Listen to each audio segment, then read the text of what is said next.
Yashirin iqtisodiyotni qisqartirish to'g'ridan-to'g'ri soliq tizimining samaradorligi va soliq ma'murchiligining shaffofligiga bog'liqdir.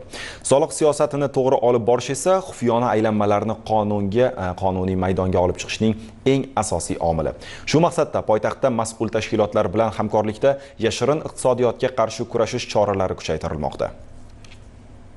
Toshkent shahar prokurori iqtisodiy jinoyatlarga qarshi kurashish departamenti hamda shahar soliq boshqarmasi rahbarlari Mirobod tumanida o'rganishlar olib bordi. Dastlab poytaxtimizdagi yirik savdo majmualaridagi holat o'rganildi. Mutasaddilar tadbirkorlar bilan yuzma-yuz muloqot qilib, faoliyatni mutlaqo qonun doirasida tashkil etish, yashirin iqtisodiyot va soyadan chiqib ish yuritishning afzalliklari borasida zarur tushuntirishlar berishdi. Shundan so'ng Mirobod tumani soliq inspeksiyasida soha xodimlari ishtirokida kengaytirilgan yig'ilish o'tkazildi.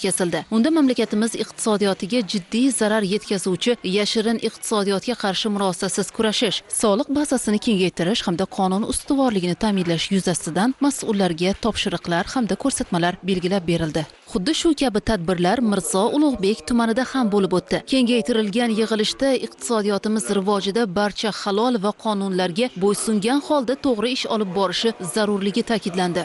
Yashirin iqtisodiyot ulushini kamaytirish va soliq tushumlarini oshirishga qaratilgan tadbirlar mahallalar kesimida ham davom etmoqda. Yunusobod tumanida mahalla yettiligi tarkibida faoliyat yuritayotgan soliq xodimlari tomonidan korxonabay va mahallabay tamoyillari asosida joyiga chiqqan holda o'rganishlar o'tkazilib, tadbirkorlarning faoliyatida uchrayotgan muammo va kamchiliklarni bartaraf etish bo'yicha amaliy ko'mak ko'rsatildi. Bizning Yunusobod tumanida jami 64 ta mahalla bo'lib, bulardan ikkitasi menga biriktirib berilgan. Biz har kuni bu mahalla yettiligi bilan birga kelib tushgan murojaatlar, muammoli masalalar yuzasidan har kuni o'rganishlar olib borib, joyida bartaraf etish choralarini ko'ryapmiz. O'rganishlar natijasida jumladan ijara shartnomasi bo'yicha, xolis platforma bo'yicha, hisoboddagi xatoliklar bo'yicha, kassabolik texnik xatoliklar bo'yicha, legallashtirish bo'yicha va ijara shartnomalari bo'yicha tadbirkorlarni qiynab kelayotgan shu kabi muammoli masalalar bo'yicha joyiga chiqib bartaraf qilish choralarini ko'rdik. Oldingi 5 yilga qaraganda hozir soliq tizimida juda ham katta o'zgarishlar bo'lyapti. Tadbirkorlarga juda ham qulaylik, yengillik qilib berishyapti. Masalan,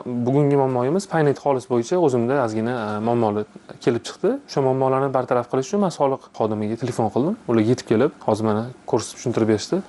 Qachonki tadbirkor faoliyatini shaffof tarzda qonun doirasida yuritsa, soliqchilar jazolovchi emas, balki ko'makchiga aylanadi. Yashirin iqtisodiyot ulushi ham o'z-o'zidan qisqaradi. Natijada mamlakat iqtisodiyoti barqaror suratlarda rivojlanib, davlat va ishbilarmon o'rtasida o'zaro ishonch ko'prigi mustahkamlanadi. Olib borilayotgan bu sa'y harakatlardan asosiy maqsad ham iqtisodiy farovonlikni ta'minlashga ko'maklashish.